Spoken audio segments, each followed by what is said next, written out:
On Saturday, August 7th, 2021, Officer Ella French and her partner pulled over a car at the intersection of West 63rd Street and South Bell Avenue in Chicago. During the traffic stop, one of the occupants of the vehicle pulled a gun and shot Officer French and her partner. Despite their injuries, the officers managed to return fire and wounded one of the suspects.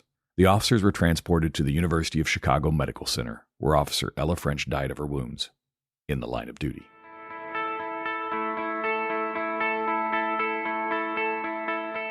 It's time to start telling our own stories. I'm Steve Kellums, and welcome to Blue Canary.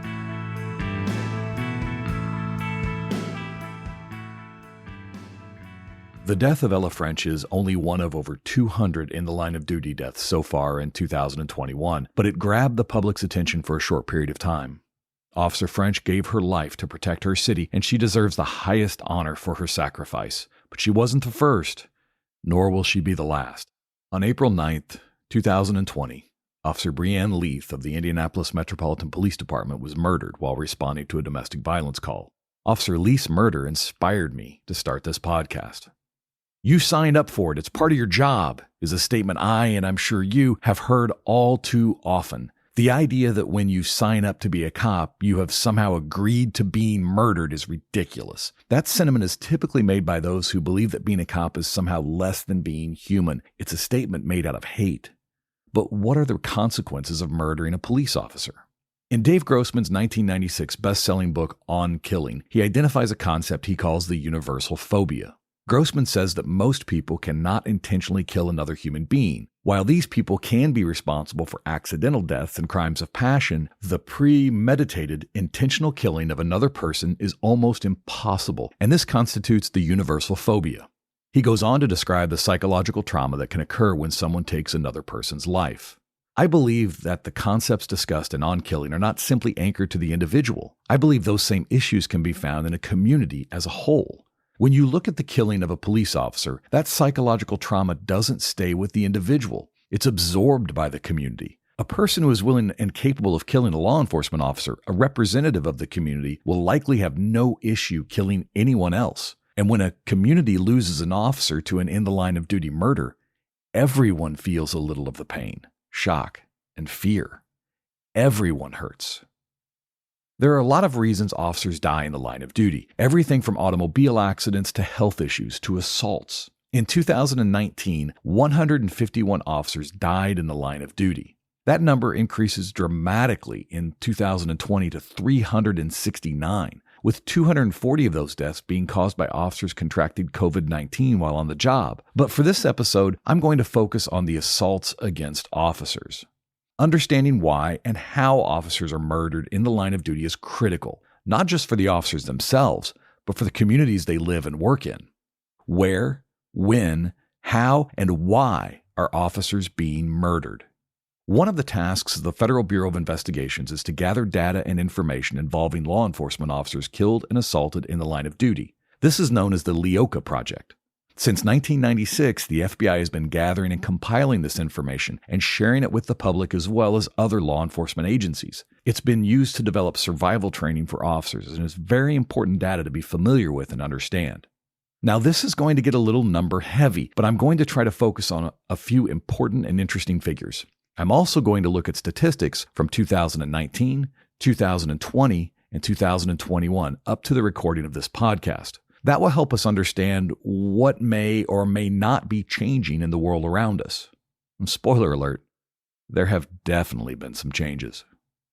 In 2019, 48 law enforcement officers were murdered in the line of duty. That number dropped slightly in 2020 to 46. In the first 7 months of 2021, 44 cops have been murdered. If that rate continues for 2021, we will see over 75 officers murdered in the line of duty this year. That is an increase of over 56% from 2019. You might point to the decline in deaths during 2020 as an indicator that the anti-police movement had no bearing on this violence, but with the COVID-19 pandemic in its height during 2020, there were lockdowns. Police enforcement and action was at a historical low. Even with dramatically low numbers of public interactions, police were still murdered at a rate nearly the same as 2019. By 2021, most agencies were back to normal business, and the murder rate among officers has skyrocketed.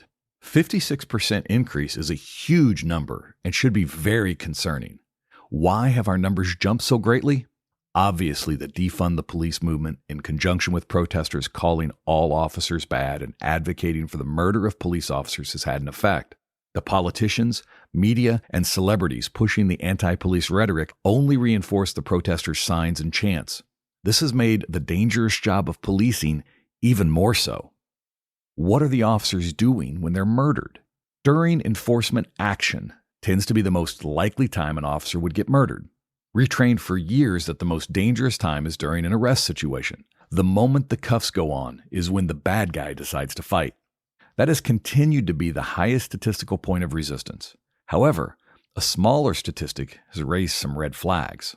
I'm talking about ambushes and unprovoked attacks. Both show extreme aggression and planning on the part of the suspect. In other words, the bad guy planned to murder the officers either before the officers even knew what was going on or at the first chance the officers gave the bad guy to act. In 2019, 2 officers were murdered during an ambush and 5 were murdered in an unprovoked attack. In 2020, 9 officers were ambushed and murdered, while 2 were killed in an unprovoked attack. Remember, 2020 meant fewer opportunities for bad guys to attack police because of lower interactions, so the bad guys set us up. In 2021, the ambushes have dropped back down to 4, but since the police are back to doing business as usual, the opportunities have increased. The number of officers murdered in unprovoked attacks has jumped to 14. Let's put this in perspective, in case I lost you with those numbers. In 2019, 7 police officers were murdered for no reason. In 2020, that number grew to 11. And in the first 7 months of 2021, that number is 18. If that rate continues, we will see more than 30 officers gunned down by the end of the year. And gunned down is a good descriptor. Firearms are the most often used tool to assault police. God made man, but Sam Colt made man equal. In 2019, 44 of the 48 murders were committed with a firearm. In 2020, 41 of the 46 murders were committed with a firearm. And so far in 2021, 36 of the 44 murders were committed with a firearm. With firearms being the weapon most often used, police should focus on ways to mitigate the damage. That leads us to body armor. Armor to protect soldiers in battle has been around pretty much since Cain bashed Abel over the head with a rock. In 2009, the Indiana State Legislature made it a requirement that all police departments purchase body armor for their officers and replace it when necessary at no cost to the officer. This tracked with many other states, and by 2010, most department policies across the United States required police officers to wear body armor. In 2019, 30 of the 48 officers murdered in the line of duty were working in motor patrol. That's the typical full uniform, show up in the marked police car when called shift. The other 18 were murdered while working other details, such as tactical assignments, special duties, investigations, off-duty work, etc. Most agencies require body armor to be worn when in uniform, so when we see 30 motor patrol officers murdered and 30 officers wearing body armor, that tracks. In 2020, only 26 of the 46 officers were wearing body armor, but 34 were assigned to motor patrol. That means some officer somewhere decided to go to work and not put on the one thing designed solely to keep them alive. That's a failure on so many levels.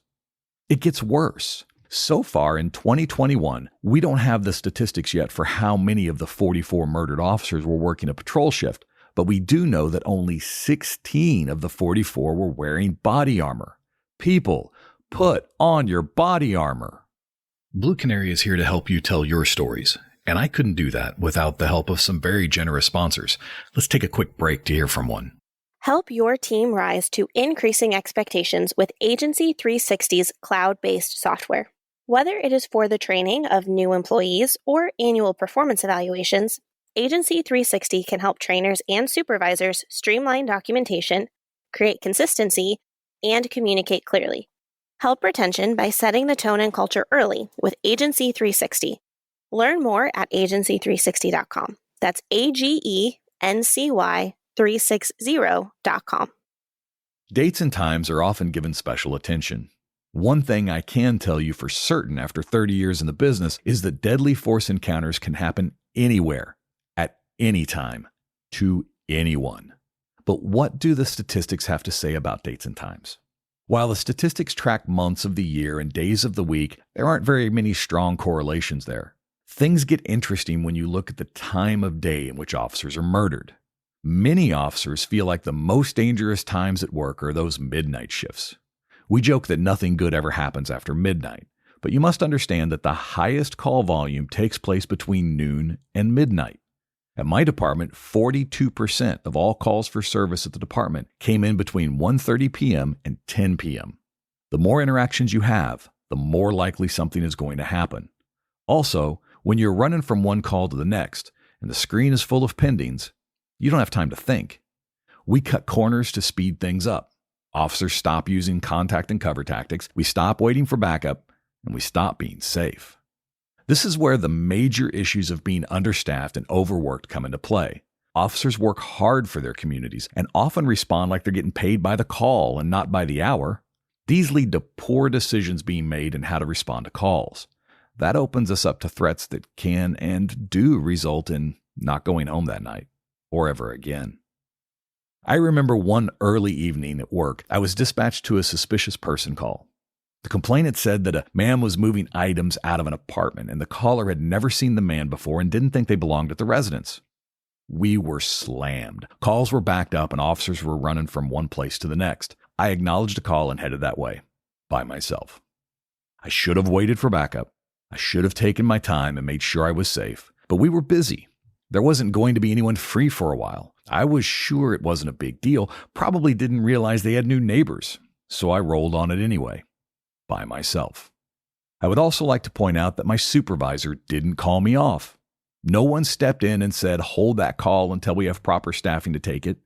He should have, but he was busy too. When I got there, I came into contact with the suspect. He was loading a truck with stuff from the apartment, just piled it up in the front like he owned the place, so I assumed he did. What's going on? I said. Just moving, was his reply. Cool. You got some ID? The fight was on. I completely misread the situation, and because we were busy and I didn't wait for backup, I ended up fighting with a burglar. I broke my left hand during the fight. Didn't even realize it until I had the guy pinned and was reaching for my handcuffs. That's when I realized my hand no longer worked right. I had to sit on the guy for 7 minutes until I got backup. I got lucky that night. It could have gone very differently. You see, we start taking things for granted. We forget just how dangerous the job is and that there are people out there who want to murder us just because of the uniform we wear. It's important to understand the big picture and recognize the danger. If you were unaware of the LEOKA project, well, now you know. If you were aware of it, then make sure you make it a habit to read up on it every year and understand the trends. Forewarned is forearmed. You need to get home safely every night. Your family needs you to get home safely every night. Your community needs you to get home safely every night. And that's the story we have to tell. Thank you for joining. As always, I'm curious what questions you're getting asked. What isn't the news covering? What story needs to be told? Connect with me at bluecanarypodcast@gmail.com.